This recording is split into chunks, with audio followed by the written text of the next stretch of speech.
जो ईश्वर को मंजूर होता है वह होकर रहता है। जीवन में जो कुछ भी घटित होता है वह किसी न किसी कारण से होता है। आखिर में ये बात कहाँ तक सही है, चलिए इसे एक कहानी के माध्यम से समझते हैं।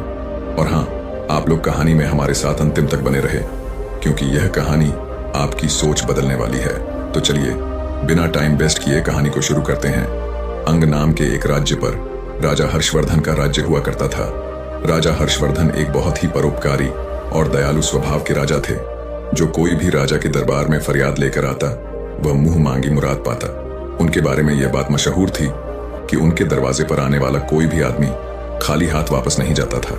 एक दिन राजा के दरबार में एक आदमी आया। उसने राजा को प्रणाम किया और कहने लगा, राजन, मैंने सुना है कि आपके सामने जो भी फरियादी आता है वह कभी खाली हाथ वापस नहीं लौटता।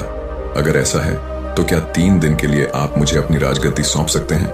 आप महल में जाकर आराम कीजिए और मैं राजगद्दी पर बैठकर आपका राजपाट चलाऊंगा। राजा उसी वक्त राजगद्दी से नीचे उतर आए और फिर अपने दरबार में मौजूद सभी मंत्रियों और दरबारियों को आदेश दिया कि आज से ठीक 3 दिन तक सभी लोग इस आदमी के आदेश का पालन करेंगे। यह कहते हुए राजा ने उस आदमी को अपनी जगह पर बिठा दिया और खुद अपने महल में चला गया। वह आदमी 3 दिन तक बड़ी ठाठ से राजगद्दी पर बैठा रहा और पूरे राज्य का शासन चलाता रहा। चौथे दिन जब राजा उसके पास आया और कहने लगा, भाई, अब तुम 3 दिन तक इस गद्दी पर बैठ चुके हो, अब राजगद्दी से उतर जाओ और अपना रास्ता लो। यह सुनकर वह आदमी कहने लगा, राजन, पहले तो मैं सिर्फ इस इरादे से आया था कि आपकी दानवीरता की परीक्षा लूं।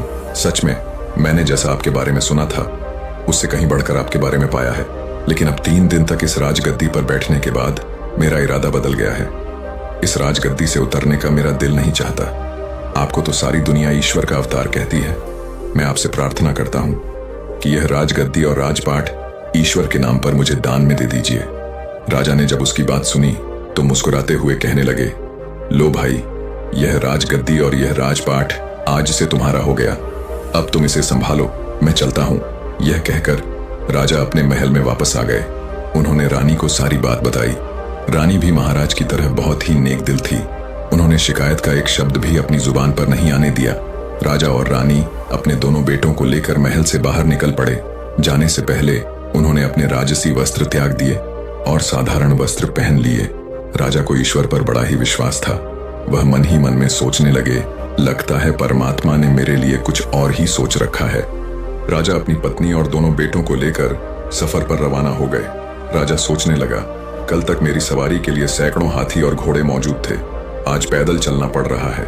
कल तक हजारों नौकर चाकर मेरे सामने खड़े रहते थे और आज कोई हालचाल पूछने वाला भी नहीं है। लेकिन राजा ने ऐसी हालत में भी शिकायत का एक शब्द अपनी जुबान पर नहीं लाया। पैदल सफर करते करते वह कभी 2 कोस चलते तो कभी 4 कोस, कभी कुछ खाने को मिल जाता तो कभी भूखे ही रहना पड़ता। मगर इस पर भी उसने परमात्मा पर पूरा भरोसा रखा और हमेशा परमात्मा का धन्यवाद करता रहा। कुछ दिनों तक इसी तरह पैदल सफर करने के बाद वे एक नगर में पहुंचे और एक आवास गृह में जाकर ठहर गए। उस नगर के बाहर एक सौदागर का काफिला आकर रुका था। सौदागर अपने घोड़े पर सवार होकर नगर की सैर करता हुआ उस आवास गृह की तरफ आ निकला जिसमें राजा और उसका परिवार ठहरा हुआ था। सौदागर की नजर जब रानी पर पड़ी तो उसे देखते ही उसने समझ लिया कि यह औरत किसी ऊंचे खानदान की है। वह मन ही मन रानी पर मोहित हो चुका था और उसने इरादा किया कि क्यों ना इस औरत से मैं विवाह कर लूं। मन में कुछ सोचकर वह राजा के पास गया। सौदागर राजा से कहने लगा, हुजूर, मैं एक व्यापारी हूं। मेरा काफिला नगर के बाहर ठहरा हुआ है। मेरी पत्नी को बच्चा होने वाला है और इस समय कोई ऐसा नहीं है जो उसकी देखभाल कर सके। मुझे आप एक बहुत ही नेक दिल और दयालु इंसान मालूम पड़ते हैं। क्या आप अपनी पत्नी को एक दिन के लिए मेरे साथ भेज सकते हैं? शायद उनकी वजह से मेरी पत्नी की तकलीफ कुछ कम हो सके, वरना मुझे तो लगता है कि वह जिंदा नहीं रह पाएगी। राजा और रानी सौदागर की बातें सुनकर कुछ घबरा गए। आखिर नेक दिल राजा ने रानी से कहा, अगर इस गरीबी की हालत में भी हम किसी के काम आ सके तो यह हमारे लिए खुशकिस्मती की बात है। तुम देर न करो और ईश्वर जाने इसकी पत्नी किस हालत में होगी। रानी ने अपनी जुबान से इनकार का एक शब्द तक नहीं कहा और उसी वक्त सौदागर के साथ जाने के लिए तैयार हो गई।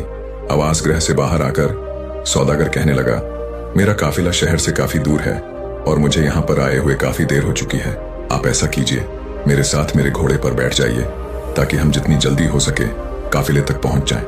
रानी बेचारी उस सौदागर की चालबाजी को नहीं समझ सकी और उसके साथ घोड़े पर सवार हो गई। सौदागर घोड़े पर सवार रानी को लेकर अपने काफिले पर पहुंचा। उसने अपने काफिले को कूच करने का आदेश दिया। अपना घोड़ा उसने एक तरफ भगाया और रानी को ले चला। यह सब देखकर रानी को सौदागर की चालबाजी का पता चला। रानी ने बहुत शोर मचाया, बहुत तड़पी, चीखी, चिल्लाई, मगर सौदागर को उस पर बिल्कुल भी दया नहीं आई। वह उसे घोड़े पर बिठाकर कहीं का कहीं ले गया। दूसरी तरफ आवास गृह में इंतजार करता हुआ राजा सोचने लगा कि उसकी पत्नी अब तक क्यों नहीं आई। उसने सोचा, क्यों ना खुद चलकर देखा जाए कि आखिर माजरा क्या है। वह अपने दोनों लड़कों को साथ लेकर आवास गृह से निकला और शहर से बाहर आ पहुंचा। उसने सौदागर के काफिले को ढूंढने की बहुत कोशिश की, लेकिन काफिले का कहीं पता नहीं चला। तभी उसे उत्तर दिशा में धूल उड़ती हुई दिखाई दी। राजा ने अनुमान लगाया कि जरूर वह आदमी उसकी रानी को लेकर उसी तरफ गया है।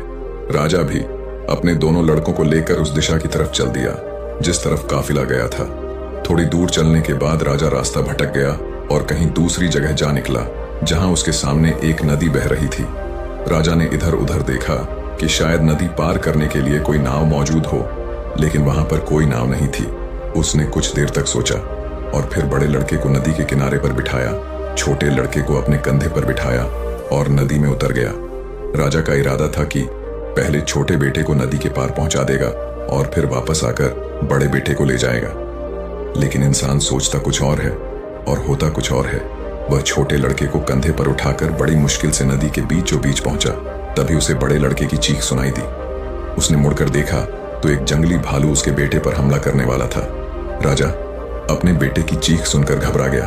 घबराहट की वजह से राजा के कंधे पर बैठे छोटा बेटा नदी में जा गिरा और बह गया।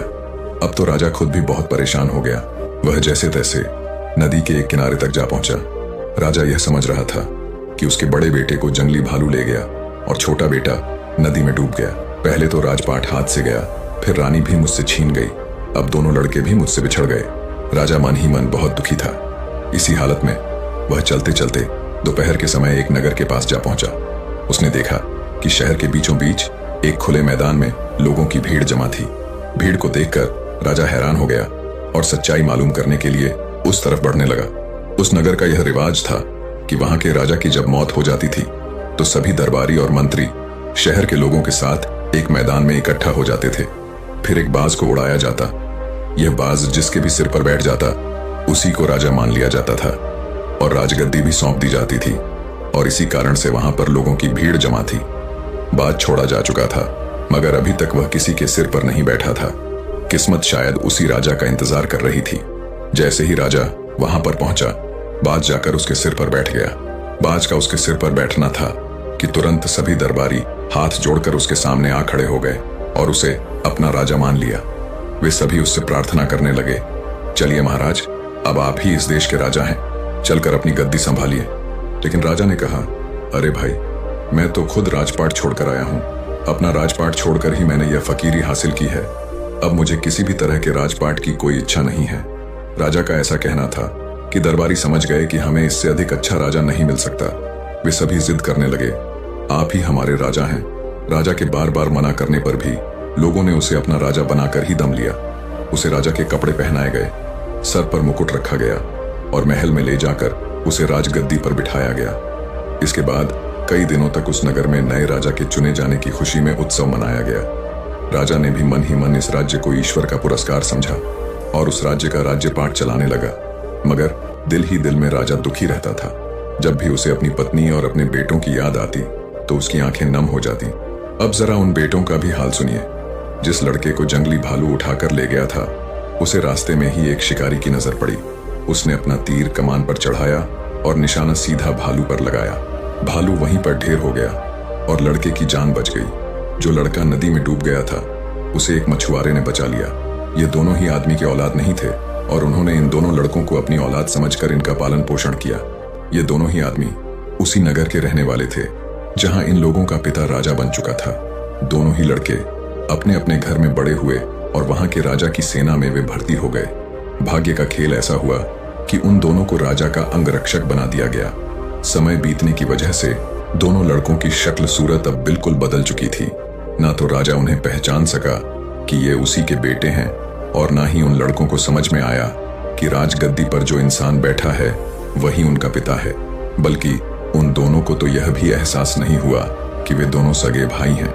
यह भी कुदरत का ही खेल था कि वे इकट्ठे होकर भी अलग अलग ही थे। अब वे दोनों लड़के अंगरक्षक के रूप में हमेशा राजा के साथ ही रहते थे। राजा जब उनसे बातें करता तो उसे बहुत ही अच्छा महसूस होता। उन दोनों लड़कों से बातें करके राजा के मन को बहुत ही सुकून मिलता। दरअसल ये हुआ कि वह धोखेबाज सौदागर जो रानी को उठाकर ले गया था, इसी नगर में आ गया। इस दौरान सौदागर ने लाख कोशिश की कि रानी उससे शादी कर ले, मगर वह नेक औरत किसी भी तरह से शादी के लिए राजी नहीं हुई। सौदागर उसे एक अलग कक्ष में रखता था और उसकी कड़ी निगरानी की जाती थी। इस सौदागर का यहाँ के पहले राजा के दरबार में अक्सर आना जाना रहता था। सारे दरबारी और मंत्री इस सौदागर को अच्छी तरह से पहचानते थे। जब सौदागर को पता लगा कि पुराने राजा की मौत हो चुकी है तो उसे बहुत दुख हुआ, लेकिन मंत्रियों ने उसे बताया कि नया राजा पहले से भी ज्यादा नेक दिल और न्यायप्रिय है। यह सुनकर सौदागर ने मंत्री के हाथ राजा के लिए कुछ तोहफे भिजवा दिए और फिर खुद भी राजा से मिलने के लिए पहुंच गया। दरअसल बात यह था कि राजा ने उसे नहीं पहचाना कि यह वही धोखेबाज आदमी है जो उसकी रानी को ले भागा था। सौदागर भी यह न समझ सका कि यह राजा भी वही आदमी है जिसे उसने धोखा दिया था। राजा ने सौदागर की बहुत ही मेहमान नवाजी की। सौदागर कई देशों की यात्रा कर चुका था। राजा सौदागर से उन देशों के बारे में पूछता और सौदागर उसे अपने सफर के किस्से सुनाता। एक दिन की बात है जब सौदागर और राजा काफी देर तक बातें कर रहे थे। शाम ढल चुकी थी। तब राजा ने सौदागर से कहा, दोस्त, आज की शाम तुम यहीं पर रुक जाओ, मुझे व्यापार के मामले में तुमसे कुछ जरूरी बातें करनी है। सौदागर उस रात महल में रह तो गया, लेकिन वह कुछ परेशान सा नजर आ रहा था। राजा ने सौदागर से परेशानी का कारण पूछा तो सौदागर कहने लगा, हुजूर, दरअसल बात यह है कि मेरी पत्नी पागल हो गई है। उसकी देखभाल मुझे खुद करनी पड़ती है। मुझे हर समय यह डर लगा रहता है कि कहीं पागलपन की वजह से वह कहीं भाग ना निकले और किसी मुसीबत में न फंस जाए। इस पर राजा ने कहा, तुम आज महल में ही रहो और अपनी पत्नी की चिंता मत करो, उसकी देखभाल का बंदोबस्त हम कर देंगे। राजा ने यह कहकर अपने दोनों अंगरक्षकों यानी उन दोनों लड़कों को सौदागर के काफिले में जाकर उस औरत का पहरा देने का आदेश दिया जिसमें सौदागर की पत्नी यानी रानी को रखा गया था। दोनों लड़कों ने आदेश पाकर उसी वक्त जाकर घर के बाहर पहरा देना शुरू कर दिया। जिस घर में वह औरत कैद थी, रात जब आधी से ज्यादा गुजर चुकी थी तो छोटे लड़के को नींद आने लगी। इस पर बड़े लड़के ने कहा, देखो भाई, इस समय नींद का आना ठीक नहीं है। कहीं ऐसा ना हो कि हम दोनों की गलती के कारण यह औरत यहां से निकलकर भाग जाए। इस पर छोटे लड़के ने कहा, तो फिर भाई ऐसा करो कि कोई ऐसी कहानी सुनाओ जिसे सुनकर नींद उड़ जाए। यह सुनकर बड़े भाई ने जवाब दिया, मैं तुम्हें अपनी ही कहानी सुना देता हूँ। अगर गौर से सुनोगे तो नींद तो क्या, तुम्हारी भूख प्यास तक उड़ जाएगी। ये कहने के बाद उसने कहानी सुनाना शुरू की। अरे भाई, मैं एक राजा का बेटा हूँ। मेरे पिता की न्यायप्रियता और दयालुता की दूर दूर तक चर्चा थी। लोग उन्हें ईश्वर का अवतार मानते थे। उन्होंने अपना राजपाट ईश्वर के नाम पर एक आदमी को दान में दे दिया और फिर मेरी माँ और मेरे भाई को साथ लेकर सफर पर रवाना हो गए। रास्ते में एक सौदागर ने धोखा देकर मेरी माँ को भगा कर ले गया। हम दोनों भाई अपने पिता के साथ ही थे। आगे चलकर हमें एक नदी मिली जहां पर कोई नाव नहीं थी। मेरे पिता ने मुझे किनारे पर बिठाया और छोटे भाई को कंधे पर बिठाकर नदी के पार ले चले। अभी वह नदी के बीचों बीच ही पहुंचे थे कि मुझे एक जंगली भालू ने पकड़ लिया। मेरे चीखने चिल्लाने से मेरे पिता घबरा गए और छोटा भाई उनके कंधे से उचककर नदी में जा गिरा। इसके बाद उनका क्या हुआ मुझे कुछ मालूम नहीं, लेकिन जब वह जंगली भालू मुझे पकड़कर ले जा रहा था तभी मुझे एक शिकारी ने उस भालू से छुड़वा लिया। फिर मेरी किस्मत मुझे इस राजा तक ले आई। यह सुनकर दूसरा लड़का तुरंत उससे लिपट गया और कहने लगा, नदी में गिरने वाला वह बच्चा मैं ही था। मुझे एक मछुआरे ने डूबने से बचाया। फिर दोनों भाई गले लगकर रोने लगे। उन दोनों के रोने की आवाज सुनकर अंदर कैद खाने में बैठी हुई औरत अचानक चौंक पड़ी। वह उन दोनों लड़कों से इसका कारण पूछने लगी। दोनों लड़कों ने जब सारी कहानी उस औरत को बताई तो वह कहने लगी, मेरे बच्चों, तुम अपनी माँ को नहीं पहचान सके। यह कहते हुए वह उन लड़कों से लिपट गई। तब उनकी माँ ने बताया, मैं अब तक इस सौदागर की कैद में थी। दोनों लड़के माँ माँ पुकारते हुए उसे लिपट गए। इसके बाद वे दोनों उसी समय राजा के पास गए और उसे सारी घटना कह सुनाई। राजा को अभी तक यह नहीं मालूम था कि सौदागर की कैद में जो औरत है वह उसी की पत्नी है, लेकिन अब उसे मालूम हुआ कि वह औरत इन दोनों लड़कों की माँ है। राजा ने यह फैसला किया कि वह इसी वक्त सारे मामले का दूध और पानी का पानी करेगा। उसने उसी समय उस औरत को लाने के लिए सिपाही भेजे। जब वह औरत राजा के सामने पेश हुई, जैसे ही राजा की नजर उस पर पड़ी तो राजा की समझ में सारा माजरा आ गया। राजा की पत्नी भी अपने पति को देख पहचान गई और उसके कदमों में गिर गई। दोनों भाई भी अपने पिता को पहचान चुके थे और पिताजी पिताजी कहते हुए राजा से लिपट गए। सौदागर ने जब यह देखा कि उसकी पोल अब खुल चुकी है तो वह वहां से भागने लगा, मगर राजा के सिपाहियों ने उसे यह मौका नहीं दिया। उसे गिरफ्तार करके कारागार में डाल दिया गया।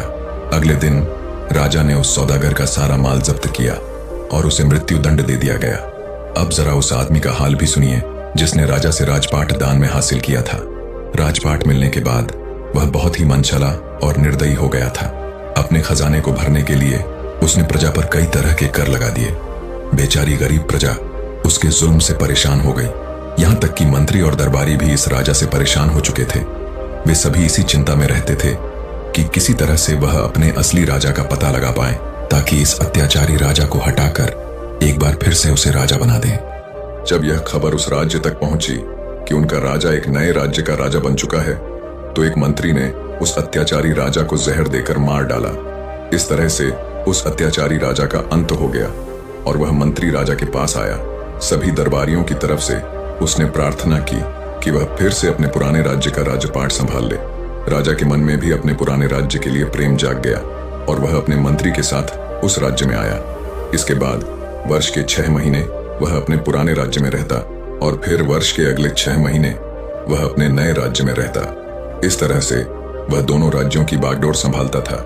कुछ ही वर्षों के बाद जब राजा के दोनों पुत्र राजपाट संभालने के योग्य हुए तो राजा ने उन दोनों को एक एक राज्य का राजा बना दिया। इस प्रकार से राजा और उसका परिवार अब खुशी खुशी जीवन जीने लगे।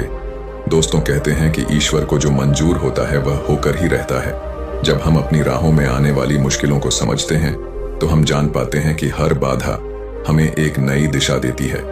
कभी भी अपने प्रयासों से पीछे मत हटो, क्योंकि ईश्वर का विश्वास हमेशा हमारे साथ होता है। अगर हम ईश्वर की इच्छाओं के अनुसार चलते हैं तो हमारे सपने साकार होते हैं। संघर्ष से ही सफलता की ओर रास्ता खुलता है और यही जीवन का असल सच है। कभी भी हार नहीं माने, क्योंकि सफलता उन्हीं को मिलती है जो अपनी पूरी मेहनत और ईश्वर के प्रति विश्वास बनाए रखते हैं। चाहे रास्ता कितना भी कठिन हो, अगर हमारी नीयत सही है तो ईश्वर हमें वह ताकत और दिशा देंगे जिसकी हमें जरूरत है। दोस्तों, अगर आपको यह कहानी पसंद आई हो तो हमें कमेंट करके जरूर बताएं कि आपको इसमें सबसे अच्छी बात क्या लगी।